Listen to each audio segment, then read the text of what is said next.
Welcome to another production with the Technology Training Team.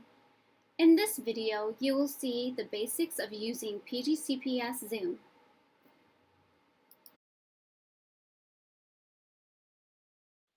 Again, welcome to an introduction to PGCPS Zoom, and the session is also called the T3 Playground Zoom Part 1.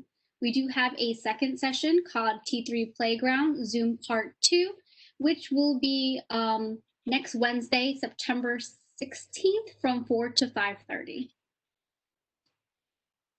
Again, our agenda for today is to talk about what is Zoom, how to access Zoom, some critical settings, information about scheduling the meeting.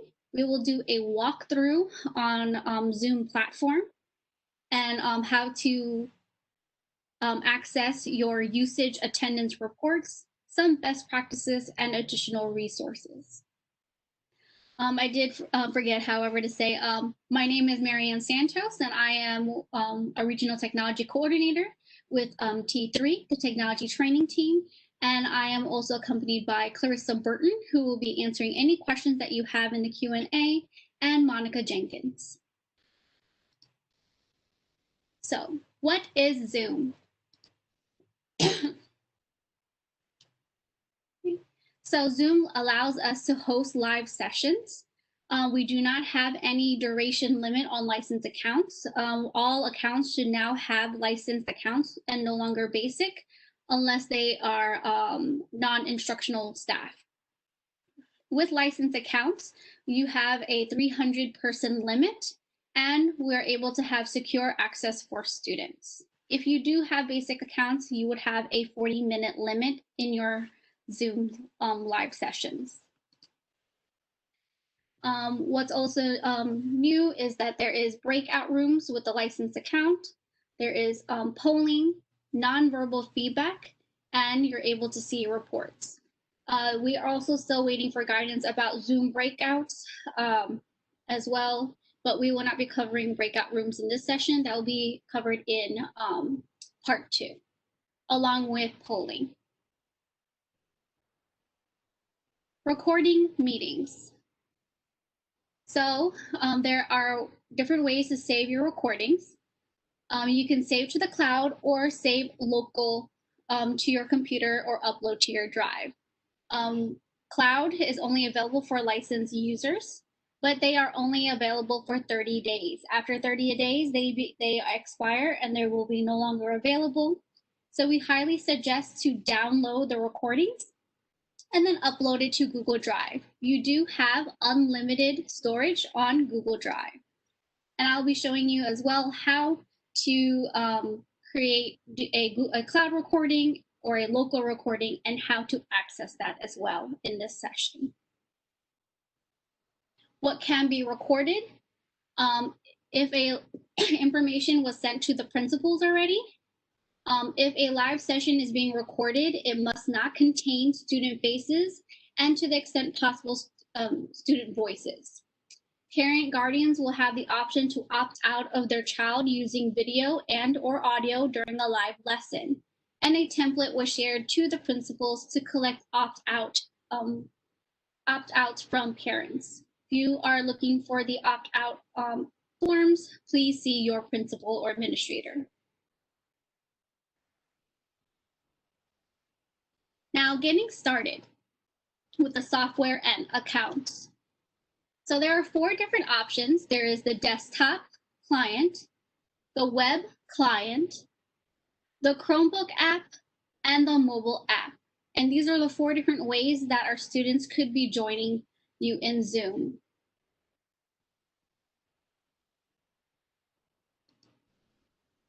Okay. So we highly recommend the desktop app for teachers because you have all of your meeting controls and features accessible using the desktop app, either on a Mac or in a Windows computer. For Chromebook app, most of the students will have access to the Chromebook app or the mobile app.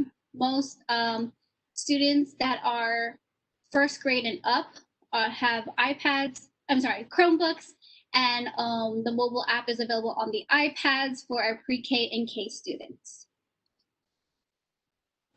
Now, downloading the software for teachers to your device, you need to go to zoom.us/download, and you will click on the first blue download button, and then you will follow any on-screen steps.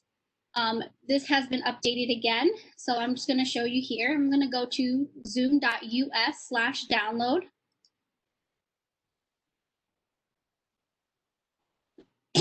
And when you click on it, you'll see Zoom client for meetings, and it is the first download button. And you'll see here as well, currently it is version 5.2.3. And I'll be showing you as well, if you already have it downloaded, where to check to make sure that it has been updated. You can always update by reinstalling it by going here and clicking on the download button. Even though you already have it, you can still click on this link and it will reinstall the software with the latest version. And for the most part, the first thing you should try to do when you have issues is make sure your software is up to date. Zoom is constantly updating their software. And it is, again, version 5.2.3. Go back to the presentation again. We have this link available also in our presentation so that you can click and go to it.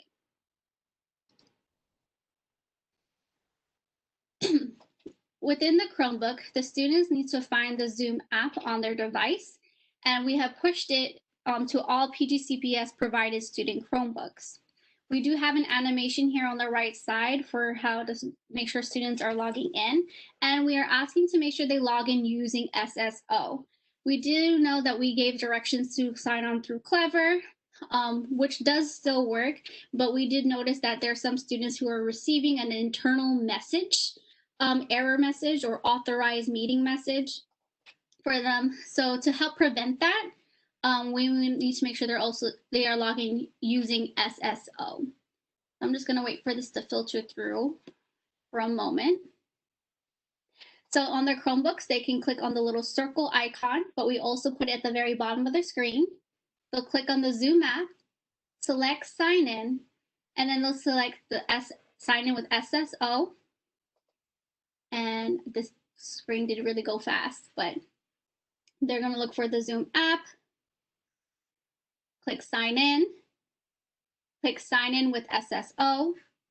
They do need to put in the company domain, which is pgcps-org, and then they can complete their sign in like they normally do with their username and password. We have also shared directions that you can share with your students to make sure that they are signed on correctly. So signing in with SSO helps prevent that internal meeting message. Sometimes clicking on the link, Zoom doesn't recognize they are signed in, even though they are signed in. And also as a note, virtual backgrounds are not available on Chromebooks.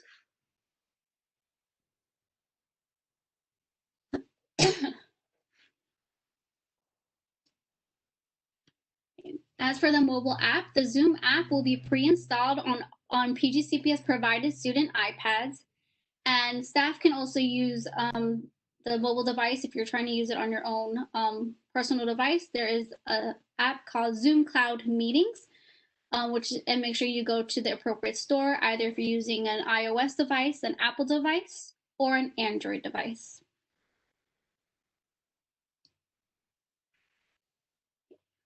The web client is also known where Zoom will ask you to join from browser. And the web client is available on Chromebooks, Chrome, Safari, Firefox, and mobile browsers. So browsers on your phone. Features not available in web client are virtual backgrounds and some in-meeting host controls. Again, we highly recommend that hosts or teachers are using the desktop client, meaning the software on your computer, so that you can have all your host controls and features. All users must log in to pgcps-org.zoom.us. This is the same link that is in Staff Portal and the same link that is in Clever. Signing into Clever, then clicking on Zoom does not automatically sign you. It is a quick link for students to go to pgcps-org.zoom.us. So again, for the staff portal, you will go to staff.pgcps.org, select Applications, then scroll all the way to the bottom because it's in alphabetical order and select Zoom. You will then click Sign In and enter PGCPS credentials. And we have an animation here on the right side showing you each step direction. We also recommend using the Chrome browser when signing in. If you receive an error message when signing on, make sure to clear your browsing history. During the demonstration, I'll be showing you how I sign in through the staff portal. For students, we have the sign in for Clever. They will go to clever.pgcps.org, select the Zoom icon, then click sign in, and they will follow the same steps as well. And in the directions that we have shared, we also shared the directions for SSO. And I will show you where to find that direction as well. Okay. Setting up meetings. There are two ways to host a meeting. There is Personal Meeting ID, also known as PMI, and randomly generated link. So I'm going to talk about each one, and they're slightly two different ways. And we have suggested which one you should use for which situation. So the first one is Personal Meeting ID. It's the same 10-digit code every time. And we recommend this for when you're meeting with a single group of students, for example, elementary classes. You usually teach the same group of students all the time, so you don't need to keep scheduling a new meeting. You can use Personal Meeting ID. Make sure you include a passcode for security. Make sure it's set waiting room and require authentication. We do notice that some of you are making sure the setting is turned on, but you also need to select which authentication within your meeting. So if you choose pgcps.org, we recommend that for students. And if you're meeting with parents, we recommend zoom.us. Before I go on to the other part, I'm just going to show here for personal meeting rooms. I'm going to open a new tab here and go to the staff portal.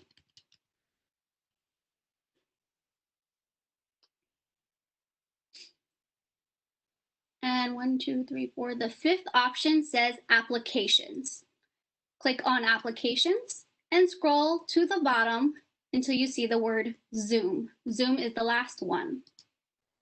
When I click on it, it will take you to our very own PGCPS Zoom web portal. There you'll see our beautiful lady, our beautiful logo, and video conferencing. We also put any updates and important information right here to make sure you see it in case you miss any important information.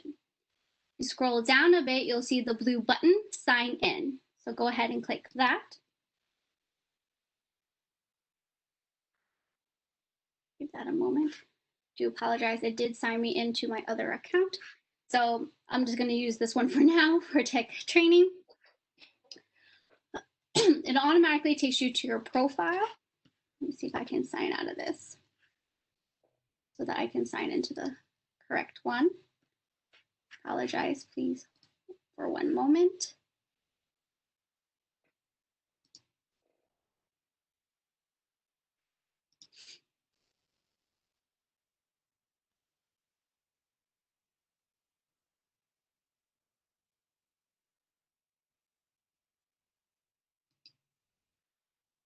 Okay. Apologize for that. So let me just try this way. I go to incognito. Okay, so I'm going to go to the staff portal again.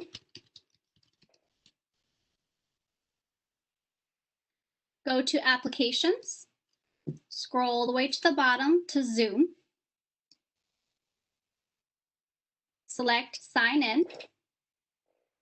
And when it says adfs.pgcps.org, you'll put in your credentials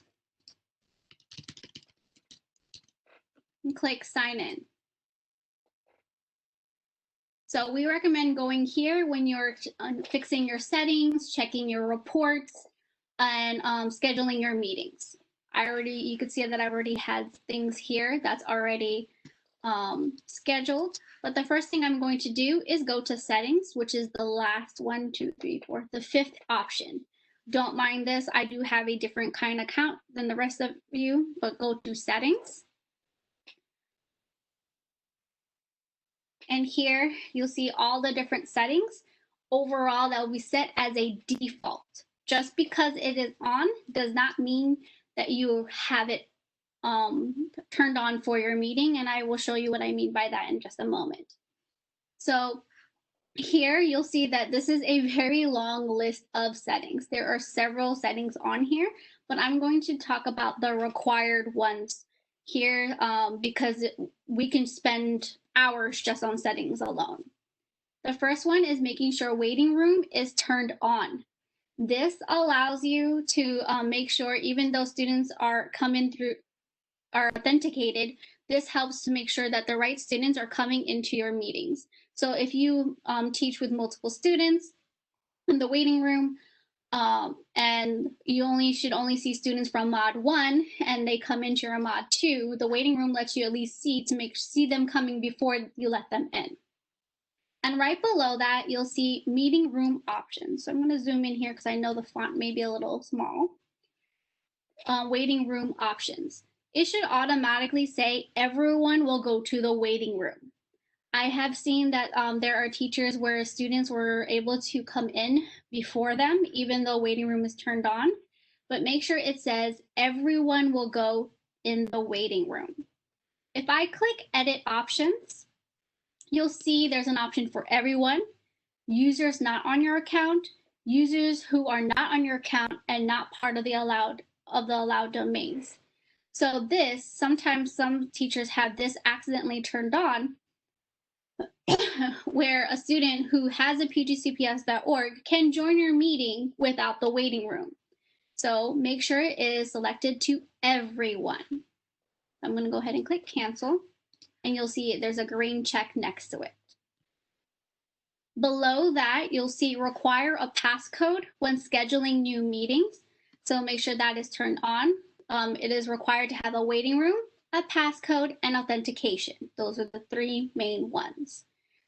And it says here, require a passcode for instant meetings. This is meetings on the fly, so this is completely different to it, but we also require you can have that turned on. I'm sorry. I don't have instant meetings. Then below that, you'll see require a passcode for meeting ID PMI. So if you choose to select PMI to share your meeting information with your students, this needs to be turned on. And below that, you have an option to edit your passcode. If you click on the blue pencil, you can type in and change your password to something else. T3PD, T3 rocks. I recommend something that you can easily remember, and there are no spaces. So I will go ahead and click save, and then I'll click continue. Below that, you should see embed passcode invite link for one-click join, where the students, when they click on the link, they don't need to type in the passcode separately.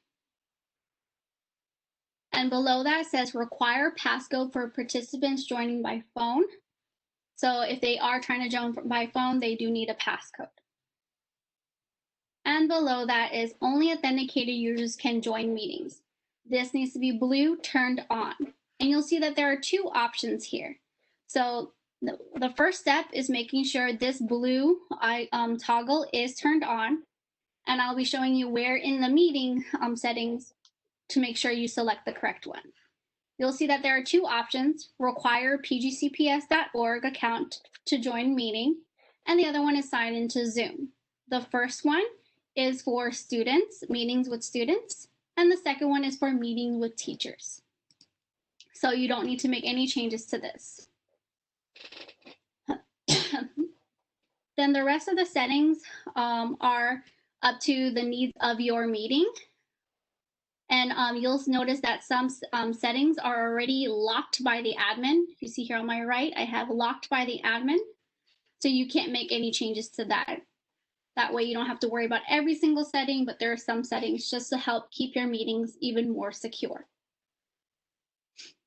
and any other features that you want, like polling, breakout rooms, sharing screen, whiteboard, and all. They're all here under the settings options if you keep scrolling down. And all you need to do to enable it is by clicking on the blue toggle. If it's blue, it's turned on. If it's gray, it is turned off. Again, here it says co-hosts, allow the host to add co-hosts, or if I want polling, they are all turned on. And I'll be showing you also within the meeting to turn that off. So now that I've gone through my settings, I made sure I have waiting room, authentication, and passcodes turned on. Now it's time to create the meetings. And I know I went over here. So on the left side, you'll select meetings. And the first one was PMI, this is the one where you have the same meeting link for your students over and over again.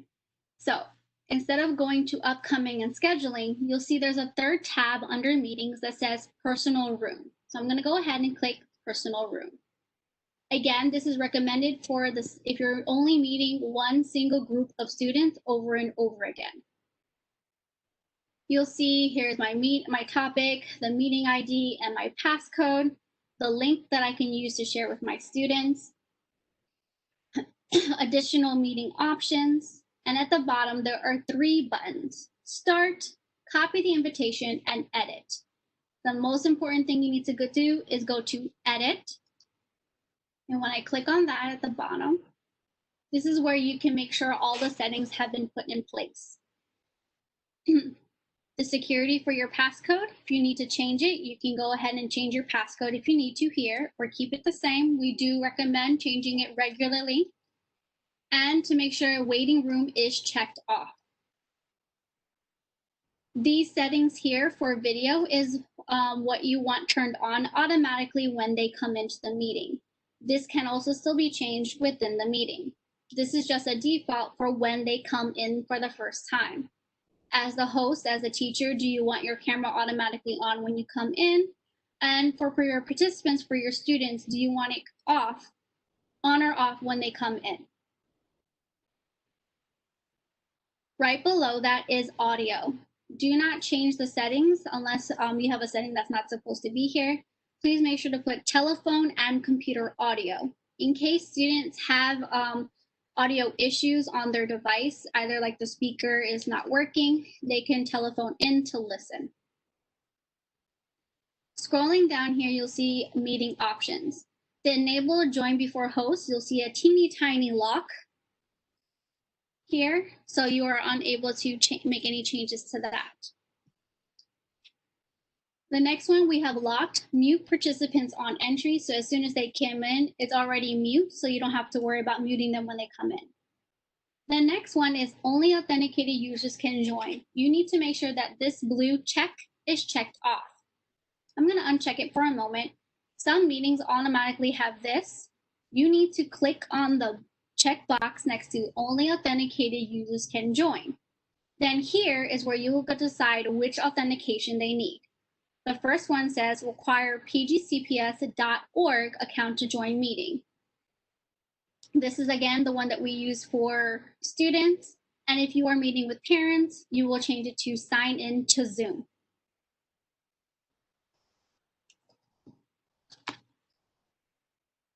So make sure that you have this check off and click require pgcps.org to join meeting. Below that are additional meeting options for breakout pre-assigned, but this is more of an advanced feature that will be covered in our part 2 session. Then there is request permission to unmute participants.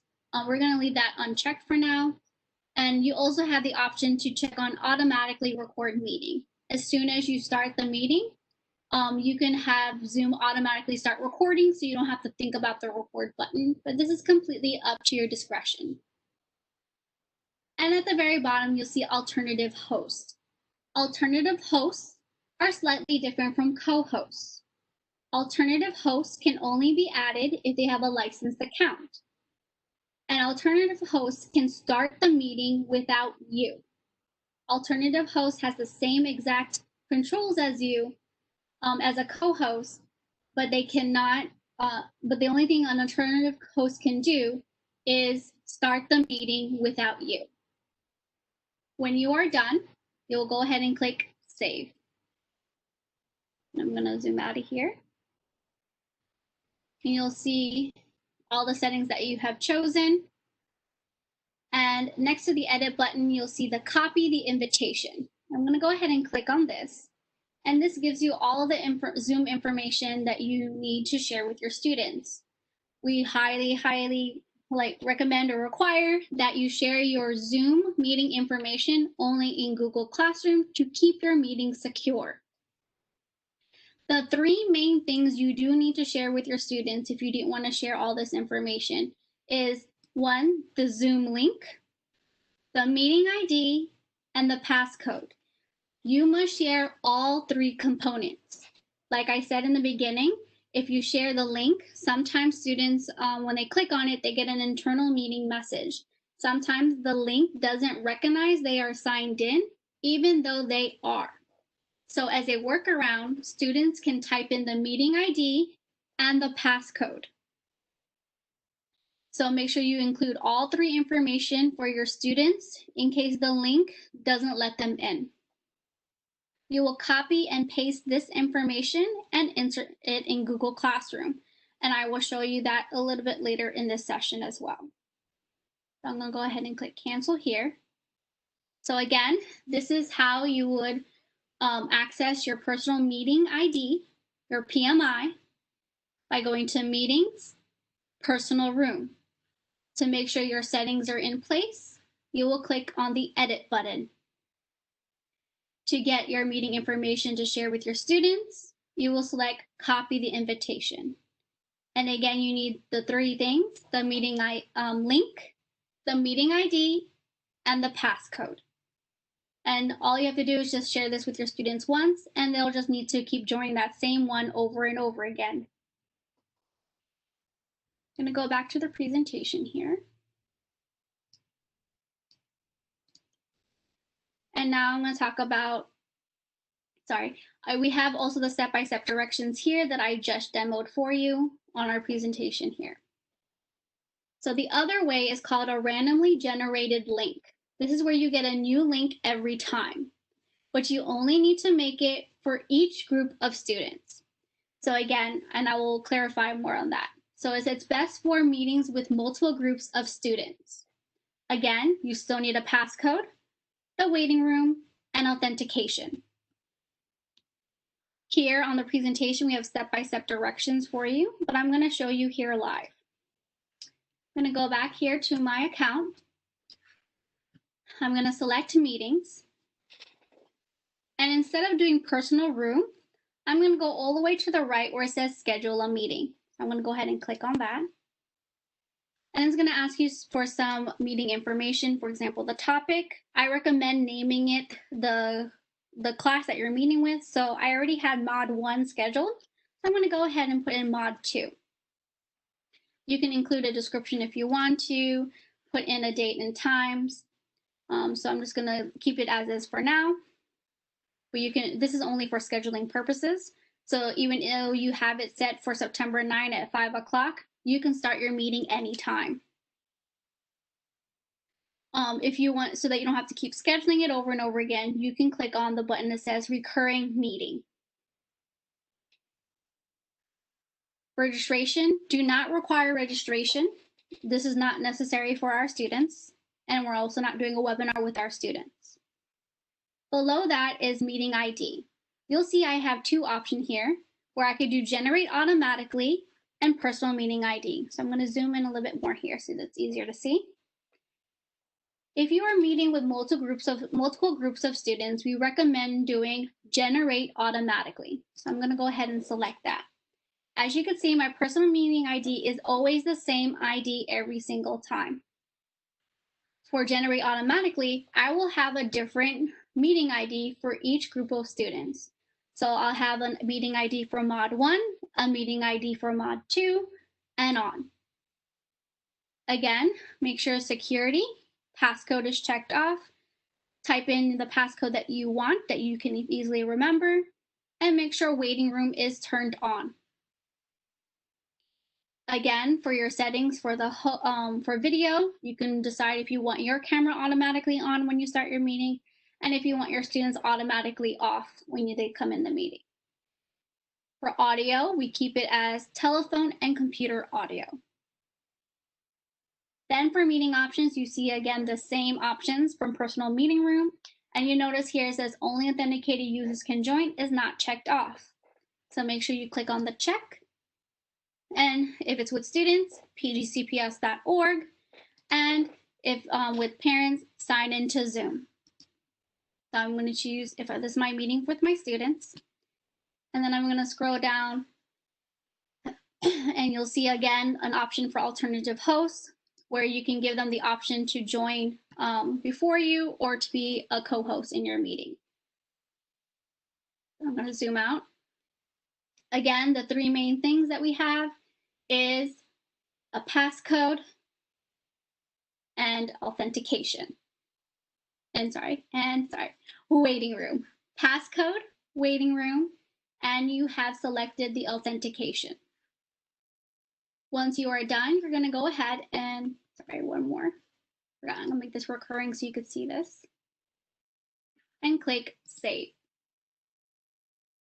I'll have all my meeting information here, and if I realize that my meeting doesn't have the correct authentication, I can go ahead and click Edit this meeting.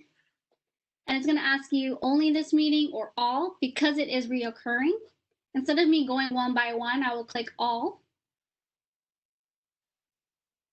Scroll down, make sure my authentication is turned on, and then click Save.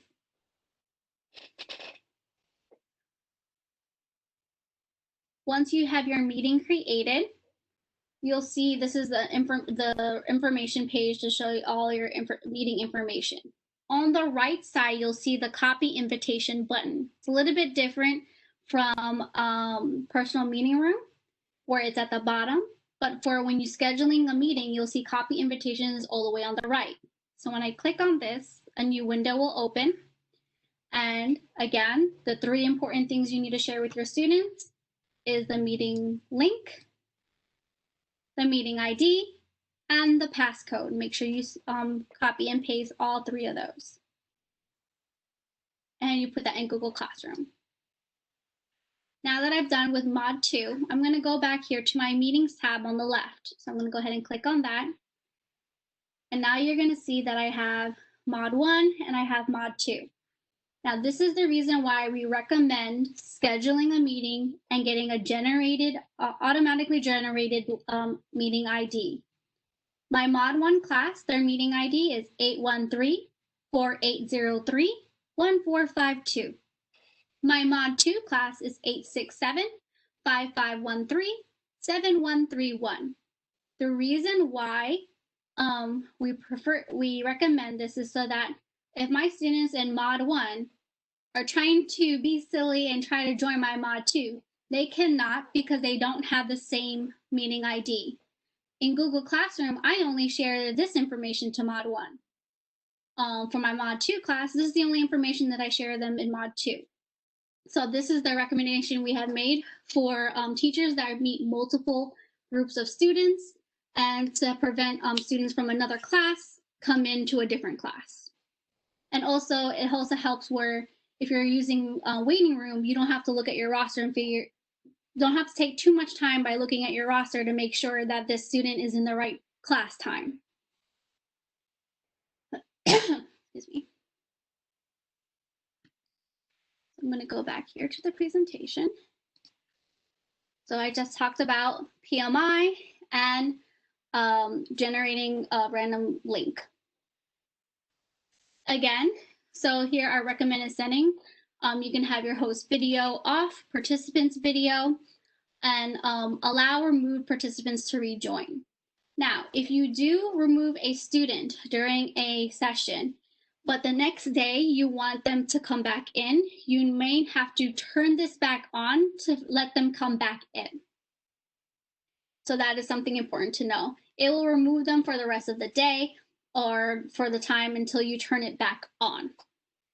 Again, make sure you have waiting room turned on, require a passcode, embed passcode in the link, and make sure you choose only authenticated users can join. Again, pgcps.org for students, sign in with Zoom with parents or any community members. The rest that are completely up to you is chat, polling, nonverbal feedback, and reactions. And as a reminder, some settings are already locked by admin for security purposes. We've also included a recommended settings doc that explains every single setting that's on Zoom and what to do and what not to do. So I'm going to go ahead and click on this recommended settings document. This is also made available on our PGCPS, our T3 website, where meeting link recommendations, explaining the difference between scheduled and PMI, recommended settings that should be turned off, and some notes about that, some recommended settings to turn on, and what is required. And then scrolling down, some settings while you're in Zoom to help manage your meeting in case there are disruptive students, or if you want to make sure students are not doing something inappropriate.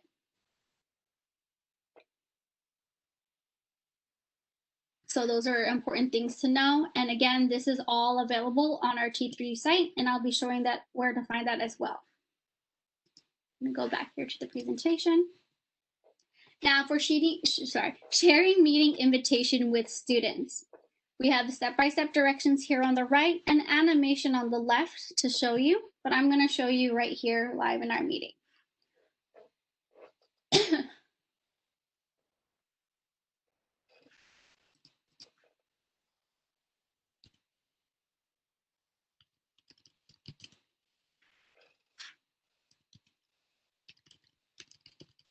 Sorry about that. So either if you're going to use your personal room, you will go at the bottom where it says copy the invitation and make sure you include the meeting link, meeting ID, and the passcode when sharing with your students. So I'm going to click copy the invitation. I'm going to select just the information that I want. I can right click copy or Command C if I'm on a Mac, Control C if I'm on a PC. I will then need to open a separate window and open Google Classroom. I'm just going to go to do my quick Classroom shortcut, or go to the app launcher on the top right and click Google Classroom. Find the class that I want to share my link to. So I'll click Santos Virtual Class. And it's up to you how you want to share your information. If you're trying to do it on the stream, so it's the first thing that they see, or make it as a classwork. So I'm just going to put here for a moment and paste here. Again, my meeting link, my meeting ID, and my passcode. And I'm going to go ahead and click post. So my students can go ahead and click on this link after they've signed in, or after they sign in, they can type in the meeting ID and the passcode.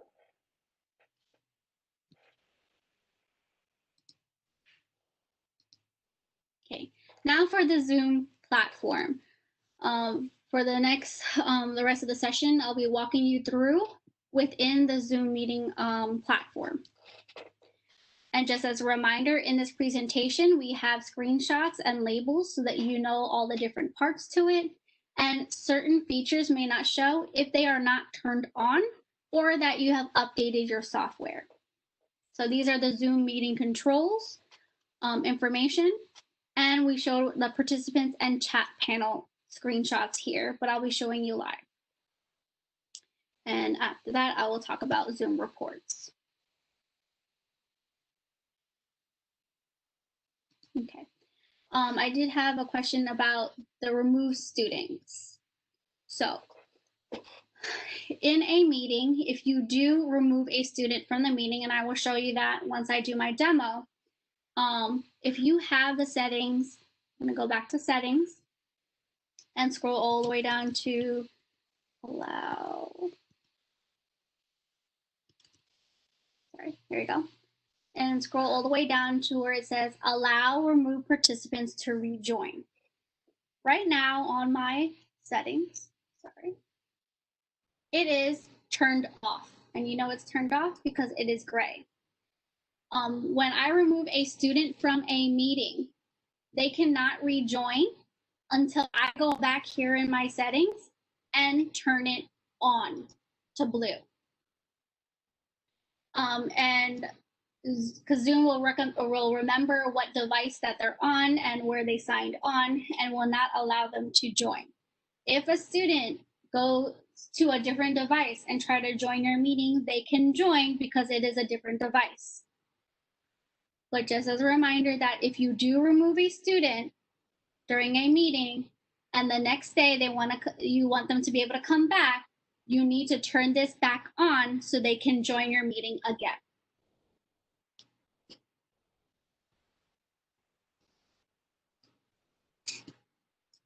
Okay. So as the teacher, I already have my Zoom app downloaded on my computer. I'm a Mac user, so I have it on my dock down here. If you don't have it here on your dock, you will need to go under Finder, which is the little smiley face, and look for your Zoom app. If you are a PC user, you will need to click on the magnifying glass at the bottom and search for Zoom or search your applications for the Zoom app once you have downloaded it. You will then launch your Zoom app, and then here automatically it says here to join a meeting and sign in. And also right here, you could see that I am updated to the most recent software, which is 5.2.3. I will then click sign in, and then you have two options. The most obvious one, a lot of people have been going to the sign in on the left, but no. To help make sure that Zoom knows that you are signed into your PGCPS account, and also for the students, on the right side, you'll see sign in with SSO. This will look slightly different on a Chromebook, but it's still the same information. It'll be on the right side, and you'll see sign in with SSO, and there's a little key icon. Click on sign in with SSO, and then it's asking for my company email, or it says I know the company domain. For the most part, it will ask for the domain, and the company domain is pgcps-org.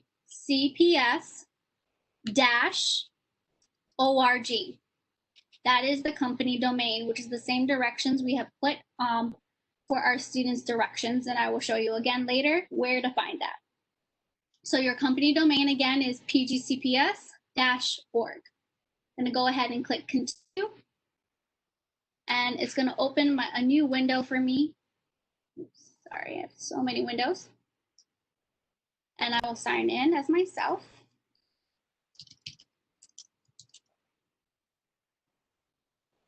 And then it's going to ask me to launch zoom.us. This will make sure I open the software on my computer. You may see a button where it says launch Zoom from your browser, but we recommend doing the actual software on your computer so that you can have all the meeting settings and features and controls. I'm going to go ahead and click on that. And now I am signed in to my Zoom software. You'll know that because my profile picture is on the top right, my little Bitmoji. It may be a letter for you if you don't have an image. And here is where you can join a meeting, start a new meeting, or look at any scheduled meetings that you have. Sorry.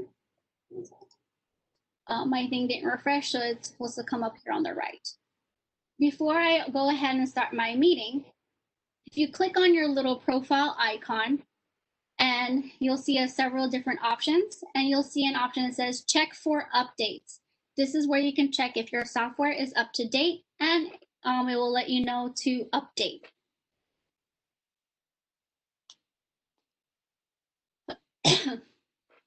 And also here's the option to sign out. Additional settings that you may not notice that are in your Zoom software is this teeny tiny gear or flower that you see below your profile picture. This is oftentimes missed because it's so tiny. Like I even missed it as well.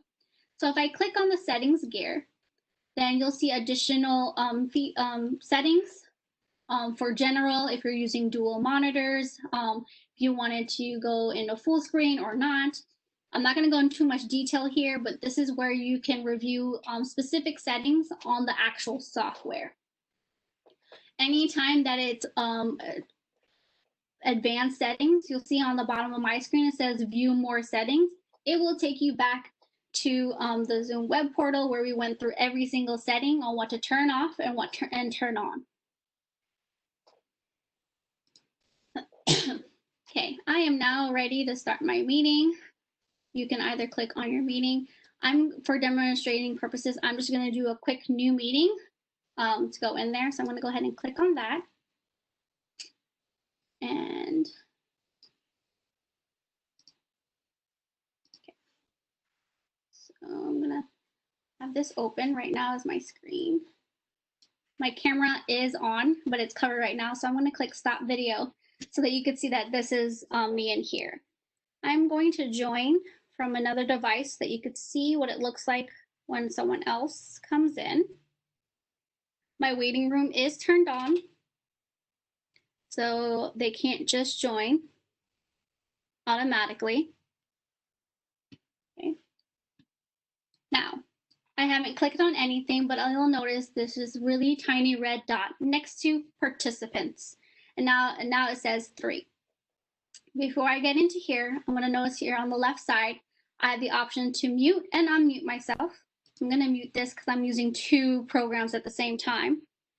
And next to it is a teeny tiny caret where you can choose a different microphone. If you wanted to use an external one, it will ask you to choose which microphone you want and which speaker you want. And also it will ask you if you want to test your speaker and microphone. I highly recommend choosing this to make sure all your hardware is working correctly. You also have the option to switch to phone audio if your audio seems to be not working, and it will give you step-by-step instructions on how to connect with phone. Next to it is where you can turn your camera on and off, and the little caret to choose which camera you have installed. Mine only has one. I only used my laptop camera. And where the option to turn on the virtual background or choose video filter. There's also options for video settings. Now, the very most important button that I want you to know is the security button.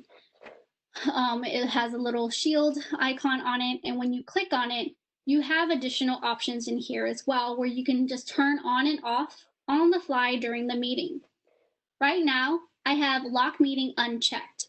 Lock meeting prevents, if you have this checked off, prevents anyone to join the meeting after when you turn this on. So like if you decide I don't want anyone else coming in this meeting, I'm locking it, then you can check that off.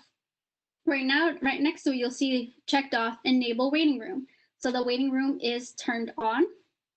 And then you have 3 options for allowing participants to. So if you're sharing screen, if you want to allow your participants to share their screen, if you don't want it, keep it unchecked. If you allow your participants to chat, or allow your participants to unmute themselves. So this is where you can turn those options on or off. And below that, you'll see the option to remove participant. This is where the setting is. If you have it turned off in your settings, students cannot join after you remove them until you turn it back on. There's also an option to report to Zoom any specific issues that you have. Next to the security button is the participants icon, the little 2 people. When you click on it, the participants panel opens up on the right side. And you'll see here me, I'm in the meeting and I am the host. And I have 2 people here in the waiting room. You have the option to remove or the option to admit each individual person. If you think that they're all good to go, they also have an option, admit all.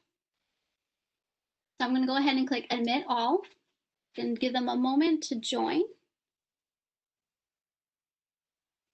And now you can see there are 3 of us here in our Zoom meeting.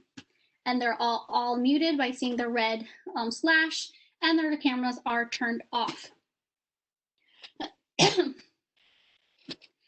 Within the participant panel, I can put my mouse over each specific person, and I have additional things I can do. I can ask to unmute them because they are muted. So I'm going to mute my Google user one.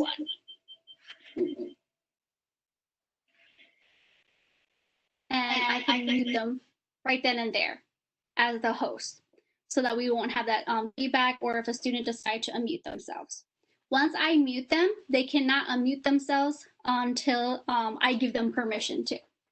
The same with the camera as well. You can also click on the More button, and you have the option to ask them to start their video. You can make them the host. You can make them the co-host. So if you have additional teachers in there and they are not made as a co-host, you can do that there. Allow to multi-pin, meaning choose specific screens at a time. You can rename them. We have turned off the option for students to rename themselves, so they cannot do that. Or you can put them back into the waiting room. So if you do not feel hesitant about removing them completely, you can choose put in waiting room, or they will just sit there in a waiting room and then you can have them come back in when you think they're ready. I call it like a mini timeout. And again, the option to remove them from the meeting or report them to Zoom. That is where you will have control of your students when it comes to muting their camera, turning their cameras on and off, removing them from the meeting, or putting them back into the waiting room. Now, you'll see that I have a lot of different features here, and it's because I have updated my software to the newest software, and I made sure that, excuse me, I turn on the different features in my settings. So right below it on your participants panel, this is called nonverbal reactions, where instead of your students typing in chat or unmuting themselves, they can choose, you can ask them a question and they can choose one of the options. So for example, it's like, are you having a good time today? The students can click on those icons.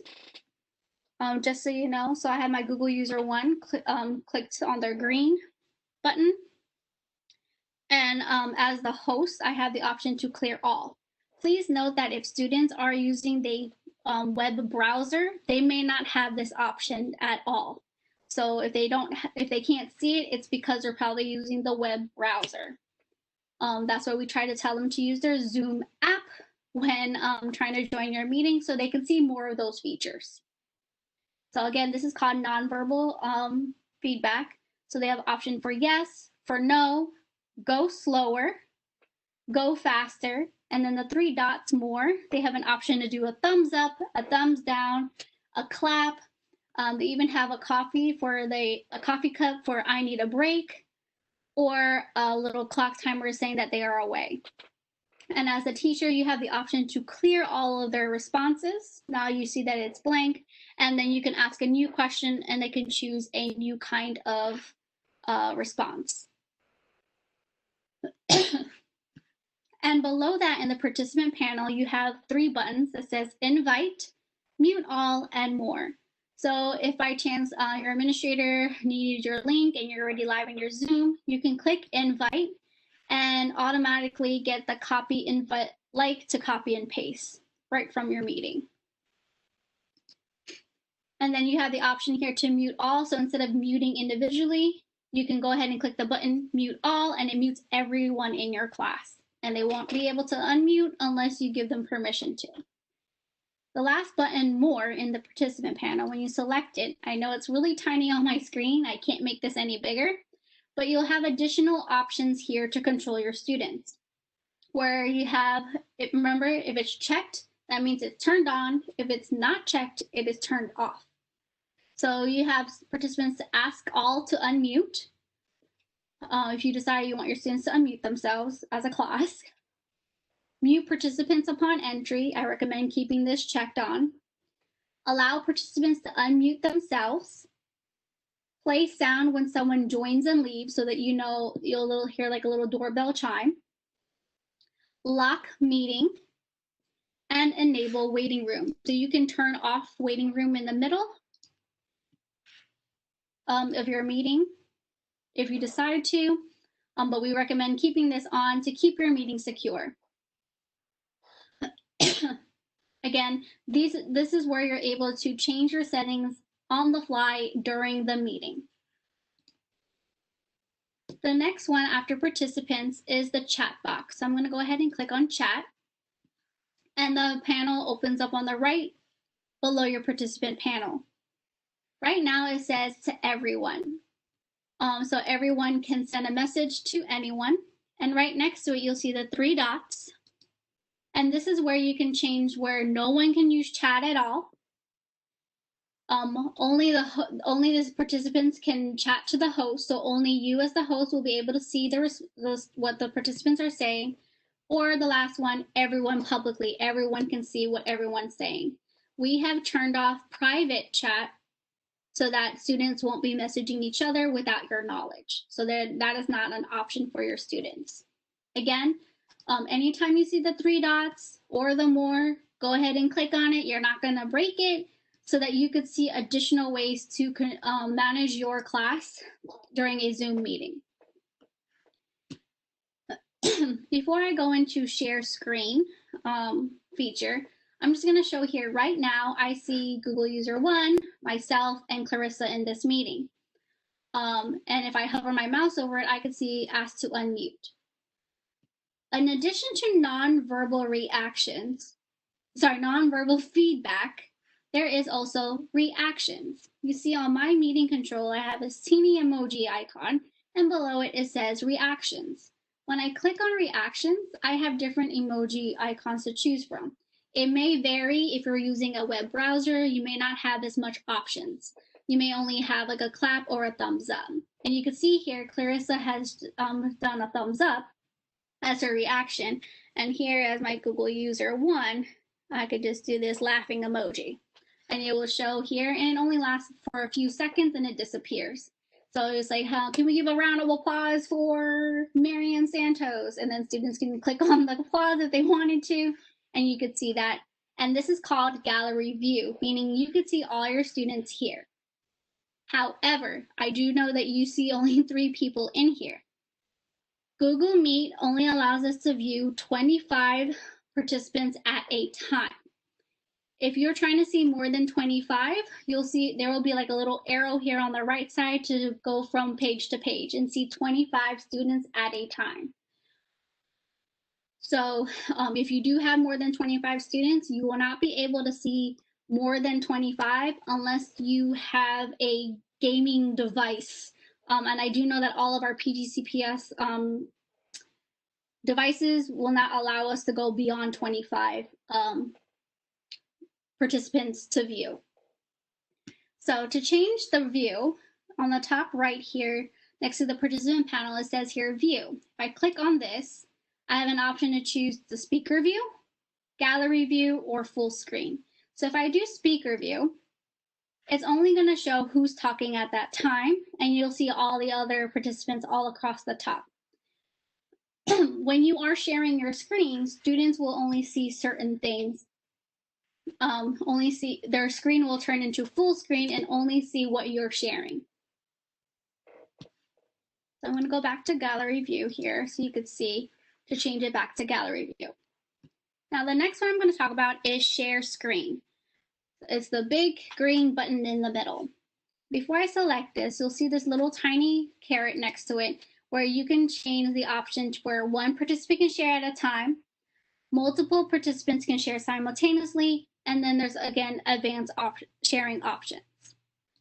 I'm going to go ahead and click share screen, which is a green button, and then you'll have a choice to choose from. Now yours may look a little different from mine because I do have a dual screen. So you'll see I have desktop 1 and desktop 2. You only have 1 screen, you'll only have 1 choice. Also the option for whiteboard. If you have an Apple device, you can AirPlay your iPad or your iPhone, or you could just pick a specific window. If you don't want to share your entire screen, you can only show a specific screen. So for this example, I'm going to click on just to show my Chrome screen here. So I'm going to click on this one. And before I go on, if you are using video and sharing with your students and you have issues with sound, on the very bottom there are two options: share computer sound, optimize screen share for video clip. Now, this helps when you are sharing a video with your students and you want them to hear it. So make sure that this is checked off if you are using a video to share with your students. When I'm ready to share, I'll click share. And now you'll see my screen slightly changes here. Now my meeting control is completely gone. It's not at the bottom anymore. So I'm just gonna, so that it's easier to see because I have multiple windows. Here we go.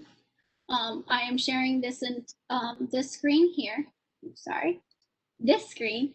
And you'll notice that because I have this green line all the way around this window. The green line is letting me know that that is what my students see. If you have the green line all across your whole window, that means they can see your entire screen. If you only want them to see a specific screen, you can do so by selecting just that window only. But remember that they can only see whatever is in this window. If you go outside of it and trying to show them, they're not going to be able to see it.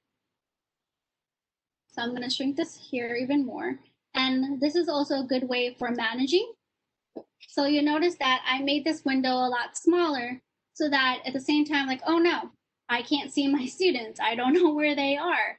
I don't see the chat. It's because when you're sharing your screen, the meeting tool options move to the top of your screen. So I'm just going to click this here. I'm sorry. I had mine already turned on. So I'm going to move this over here so you can see that you can drag your meeting, your floating meeting controls. So I'm going to move it over here because I'm using WebEx and Zoom at the same time. So now I am sharing just this window and it has that green line all around it to let me know that I'm sharing just that window. And at the top, I have the option to unmute, start my video, again, access security. And if I click participants, a new window will open and then I can move it over here to the right. The students will not see this. They only see again what's in the green box. So I'm able to see my participant list at the same time. So if a student's coming in late in the class and they're in the waiting room, I can see who's trying to come in and you'll get a notification little pop up on your screen. When you click on the three dots, this is where you can see the chat. If I click on chat and I can see, excuse me, then I can see everyone here. So just for this purpose, I'm going to turn on one of my cameras. So when someone's camera is on, or if the students' cameras are on, you'll notice that this will pop up. If they're all off, you won't see this floating gallery scene. So when a student's camera is on, you'll notice this one says it's black, but this one is on. Then this is where you're able to see your students. So what I like to do is resize all of my windows on my screen so that oh, there's Clarissa. Okay, I'll do this one here. Okay, this is my Google user one.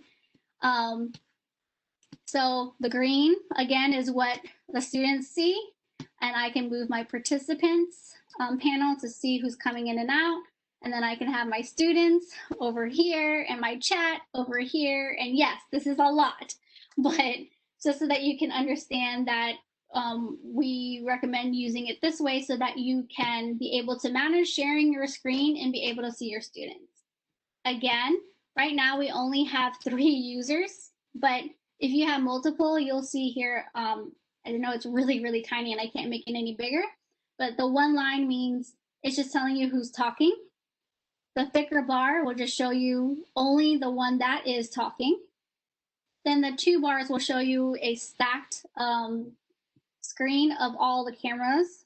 And then if you have multiple, you'll see one more. You don't see it now, it's because there's only 3 of us, but you'll see a grid version where you can expand and make smaller and bigger of all your 25 students.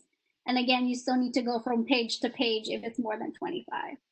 So I know you guys are blessed with our beautiful faces, and then I'm going to turn this off now. I'm here. But that is where you can manage sharing your screen with your students or a specific window, see your participant panel, the chat panel, and your viewers.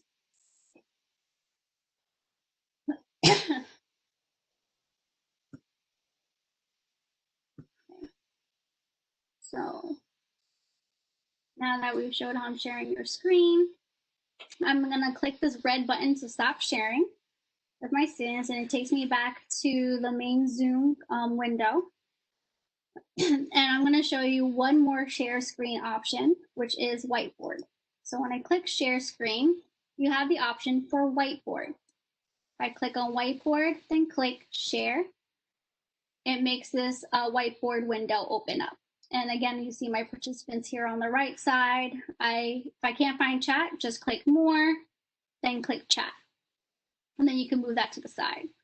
So the whiteboard is a really good option if you're trying to draw out something with your students. It is a little hard to draw on a mouse, but if you have a tablet or a stylus that you can use, you can do that. So right now, you'll see there's this new toolbar here for me to make any changes to my whiteboard. I can draw, I can say 1 + 1 =. Now, just so you know, and here you need to see that Clarissa left my meeting in the middle of it, and then she came back and she's stuck in the waiting room. So I get a notification here asking me if I want to admit them or not. So I'm going to go ahead and click admit. And I have an option to use stamps. So I can use, oops, my stamper is not working. Okay. So you have stamps, spotlight, an eraser. You can change the color, the thickness, and the font on this toolbar. And also students can be able to, there we go. Students can be able to draw it on as well. So here's my other student, but there we go. So Clarissa is already drawing on it. And I was like, oh no, I didn't want her to draw on it. What happened? So you see her drawing on my screen. If I go to the security button on my meetings control, if I click security, notice how I have checked off annotate on shared content. I'm sharing this screen so students are able to annotate on it. So if I click this and uncheck it, she's unable to draw on it anymore. So that's when teachers are like, oh no, the kids hacked my account. It's not, it's because we accidentally forgot to go check your security and turn off annotate on shared content. So if you don't want them to be able to draw, make sure this is unchecked. If you want them to draw, then check it off. So that is how you access the whiteboard, and make sure your sharing settings are on or off depending on the need of your class. So I'm going to go ahead and click the red stop share. It takes me back into this meeting. And the next one, there is polling, which is an advanced feature that we will talk about on part 2 session. But next to it is the record button. So when I click record, there are 2 options because I have both turned on. So one says record on this computer, record to the cloud. When you're recording to the cloud, it does take about 30 minutes for it to show up in your Zoom account. And but if you do record to this computer, it will automatically download when you are done. So I am going to do record on this computer for this demonstration, and for record to the cloud, I'll show you where to access it because I've already done one for you so that you could see what it looks like when it's ready. So I'm going to click record on this computer. And then when that's on, you'll see on the top left, it says recording, and you have the option to pause the recording or stop the recording.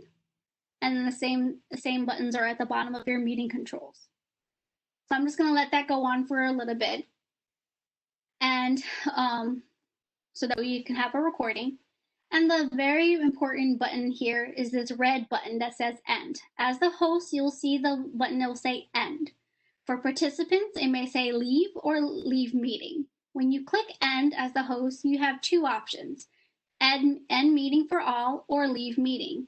Do not leave your meeting with your students still in the meeting. This will allow them to be in the meeting without any adult supervision. When you click end meeting for all, it will kick everyone out and they cannot join again until you start the meeting and let them through waiting room. So I think I've recorded enough. Instead of clicking stop, I can go ahead and click stop here, or it can stop by when I end the meeting. So I'm going to go ahead and click end meeting for all. And it kicks everyone out of the meeting. As soon as the meeting is done, this pops up on my screen letting me know that it's downloading my recording. Again, I chose record onto my computer. So it's giving it a moment. It will take a long time if your meeting was long. The faster the download, the shorter the meeting. The longer the download, the longer the meeting. And then automatically it will ask me where I want to save it. So I'm going to go ahead and click save. And a folder opens up to show all my recording. So I'm going to close all of this first. I'm going to make this bigger. So it opened the file to show me the audio only of my meeting. Some additional things where it even saved an image of the whiteboard. But the main one you're looking for is the one that says zoom_0.mp4. That's the actual video recording of your students, of your meeting. I am going to move this window off to the side for a moment so that you can see. Now that I have this Zoom meeting recorded on my computer, it's going to take up a lot of space. I'm going to open a new tab. Sorry, I have way too many windows. Open a new tab. And I'm going to open my Google Drive. You can go to your Google Drive by going to the app launcher on the right and select the Drive icon. If you're using the Chrome web browser, you can automatically drag and drop your recording into your Google Drive. So here I have my actual recording. I'm going to click on it and drag it, and you'll notice how my mouse turned into a green plus sign and this blue icon to show that it's ready to upload. If I let go, it's going to upload. And you'll see here it's at the bottom, zoom_0.mp4. Now I have it saved here, and then I can go back and delete it from my computer so I can free up some memory. You have unlimited memory storage on Google Drive. I save everything on my Google Drive, and you know, because I had 55.6 gigabytes saved on here. So on your PGCPS drive, you have unlimited storage. So you can save it here, and then you can share this to your students in Google Classroom. For cloud recordings, I'm going to go window. I can open this again.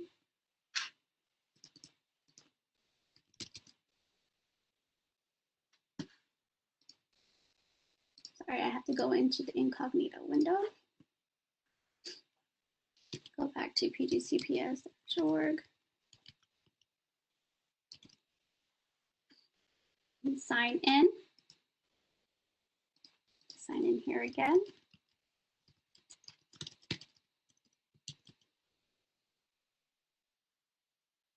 Okay. So if you, instead of doing the local recording, if you decide to do cloud recording, you will go back to your Zoom web portal, which is the screen here where you created your meetings and your settings.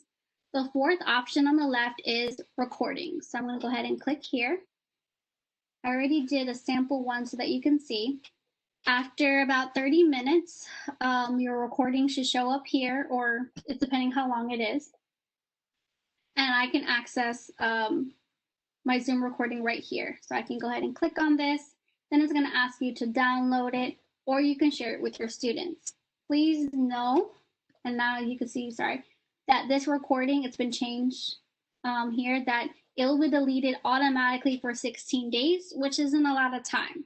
So you can still access your recordings here and then download it again to your computer and upload it back to Google Drive. So again, this is where you can access it. You can also do copy shareable link and then share that link to your students in Google Drive. But remember that the cloud recordings do not stay on very long.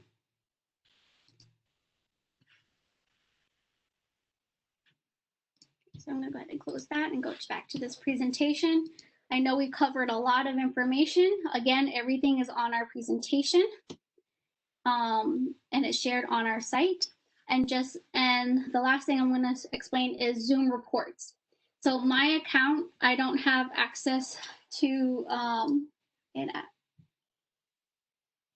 because my account is different, but we have step-by-step directions here on the right and a animation here so you could see where to access it. But the most important thing I want you to know when looking for reports is that when you log into your PGCPS Zoom, select reports, please select usage. There are two buttons when you go to reports, and one says usage and one says meetings. I know meeting sounds like the obvious thing to go to, but it's not. You need to go to usage. I'm just waiting for it to populate here on the left side so you can see. So you go to reports, select usage, which is the first one. Then you need to select the date of when you had that meeting. And once you select the date, you need to scroll all the way to the right and select the participant column number. That number is blue, and it is a link so that you can see the report of who came into your meeting, what email did they use, what time they came in, what time they left, how long they were in there, and how many times they came in and out of the entire meeting. If you do notice that there are emails that are not at pgcps.org in your report, that is because your authentication was not turned on. And if you notice that a student renamed themselves and they are authenticated, you can still see their original email address, even though they changed their name when they're not, shouldn't be able to. But this is where you can do that a little bit of investigating by looking at reports. You also have the option to download as a CSV for Excel spreadsheet. So the last few slides are some best practices and resources. So again, practice troubleshooting. If you have more than one device, try to go on multiple devices and try to practice all the different features there are on Zoom. Every time you see 3 dots and more, that's where you can double check your settings and try to create a routine with your students so that they know the expectations when they come into your Zoom meetings. And try to engage your learners by using those features like nonverbal feedback, reactions, and all those types of interactive things on Zoom. We've also provided on our Zoom digital tools page a checklist for you to help keep in mind of all your settings before, during, and after. So you can take a look at that to help you keep on track. We also have a video conferencing etiquette that you can use and share with your students. We have a PDF that we shared, and I will show you where that is as well. We even have, if you wanted to spice up some of your expectations, we have the Zoom expectations. This one has my Bitmoji, but you can change it to how you want. Or if you're not into Bitmoji, they have a regular emoji version. Again, all of our resources are on our Digital Tools Zoom page, which is at bit.ly/T3PGCPS. Here is our contact information. I will go back to this slide in just a moment, but I'm just going to show you where to find all of these resources. I am going to go to our T3 website. Again, it is bit.ly/T3PGCPS, and I believe Clarissa has put that in the Q&A. And And as a quick workaround, instead of going through so many links, if you look at the top right in the navigation bar, you'll see the link that says Digital Tools. So I'm going to click Digital Tools, and I'm going to scroll down under Essential Tools. These are the tools that we are using that you must use on a daily basis. And right here as the third option is Zoom. So I'm going to go ahead and click Zoom. And here we have shared the PGCPS Zoom requirements, management, and troubleshooting guide. This to make sure that you are sharing the meeting link, the meeting ID, and the passcode. Some management tips, which is what I showed in the demo, to make sure that you are, in fact, making sure that if you can't find it or I'm not sure what to do, click on the three dots or the more icon or that security button. And some troubleshooting in case students are having issues coming into joining your meeting. Below that, we have a getting started guide if you're signing on for the first time. The settings guide that I just showed you, I'm going to click on that again, where it shows you every single setting and our recommendations on what to turn off, what to turn on, and what to do during your meeting. I'm going to go back to our guides. We also have information on working with Zoom recordings, how to sign on to the Zoom desktop client. Again, making sure you click SSO, the one with the key. A video on how to schedule a meeting and confirm settings. Two other guides I want you to see here is the Getting Started with PGCPS Zoom guide. When I click on this, so it takes you to a Google slide where if you wanted to learn more about signing on, the settings, updating your software, things to do during your meetings, and additional features. So for example, if I wanted to look at I'll do screen sharing. I'm going to click on this.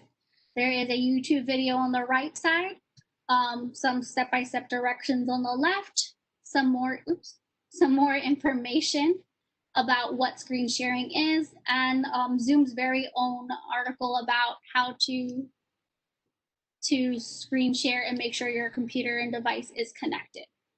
You can always click on the little arrow on the bottom corner to take you back to the main page and look at another feature with Zoom. Again, it's on our Zoom site, and that is the Getting Started with PGCPS Zoom guide.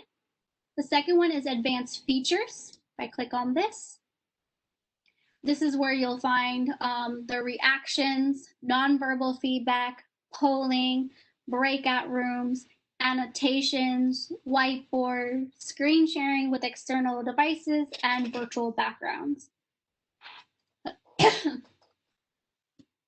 So that is all on our Zoom Digital Tools page. If I scroll down some more, you'll see the parent-student resources. So the step-by-step directions that you can share with your students. We have English, Spanish, and French. The left side is for the computer or the Chromebook, and then the right side is for using a mobile device, especially with an iPad. So I'm going to go ahead and click on the English computer one. And you'll see the step-by-step directions that you can share this with your students. The left side is how to sign on through Clever, and the right side is how to sign on through the Zoom app. And again, this is where we have the directions to make sure they sign in with SSO and enter pgcps-org as their company domain. And again, at the bottom, to go to the Google Classroom, to click on the link or type in the meeting ID and password is all on here, and different ways to join the Zoom meeting with the meeting ID or join with a link. Again, it is on our Zoom Digital Tools page. We have it in English, Spanish, and French. And below that, we have additional learning resources. The presentation that I've been talking through this entire time is right here, Introduction to PGCPS Zoom Presentation. We also have a video on PGCPS webinar recording, Zoom's very own support page. That checklist I was talking about is right here. If I click on it, You can download this PDF for yourself for before, during, and after. Let me go back. And the video conferencing expectations. When you click on it, it will automatically make your own copy. If you are signed into your account, you'll go ahead and click that blue button, make a copy. Because I already created this, I'm going to just show. It is a Google slide.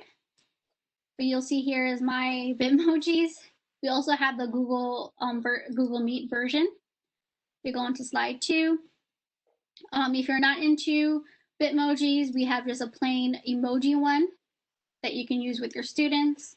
And the same thing if we're doing Google Meet. So we have that option for you. I'm going to close that. We also have that video conferencing etiquette. If you don't want to use the expectations guide, we also have the etiquette one, which is a simple one where to let your students know to be on time, to meet yourself, think about your presentation, and chatting responsibly. All on here.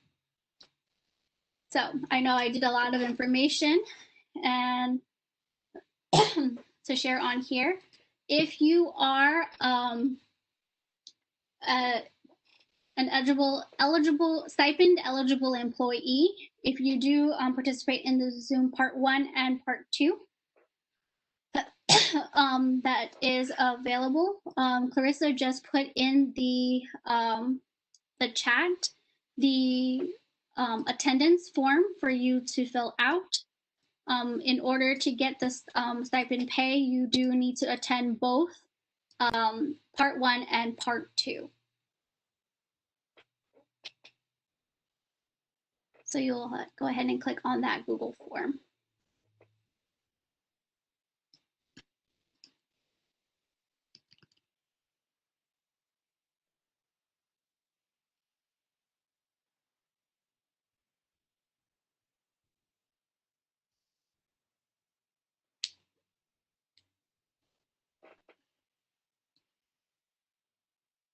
Again, thank you all for joining us today on our T3 Playground.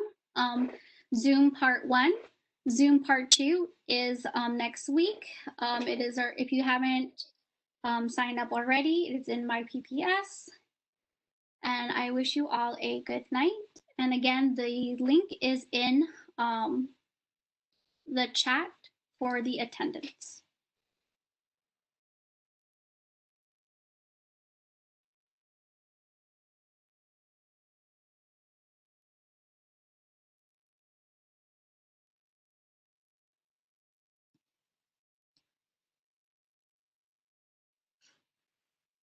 And I'll go back and show our information here. Sorry. bit.ly/T3PGCPS. If you have any questions, you can email us at t3@pgcps.org, and you can follow us on Twitter at T3PGCPS.